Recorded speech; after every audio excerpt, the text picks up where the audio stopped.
नौशहर फिरोज सूबाई वजीर दाखिला जियाउल हसन लंजार का बयान। जुल्फिकार अली की बहन के घर पर होने वाली डकैती में मुलव्विस मुलजिमान के जल्द गिरफ्तार होने की यकीन दहानी। तफसीलात जानते हैं अपने नुमाइंदे एम जफर तगर से। जी जफर, तफसीलात से आगाह कीजिए।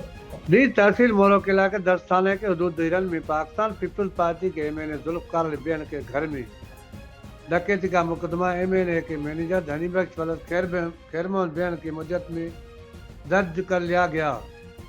मुकदमे में 10 नामालूम अफराद को शामिल किया गया है और मुलजमान को किलेशन को पिस्तौल, बंदूक और लोहे की राड के साथ साथ दिखाया गया है।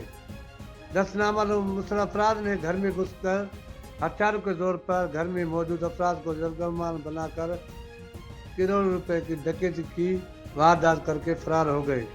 M Zafar Tagar, deputy bureau chief, Faiz news, district Naushahro Feroze. बहुत शुक्रिया जफर, हमें तफसीलात से आगाह करने के लिए। मजीद खबरों और तफसीलात के लिए देखते रहिए Faiz news network. Faiz news, Faiz सबके लिए।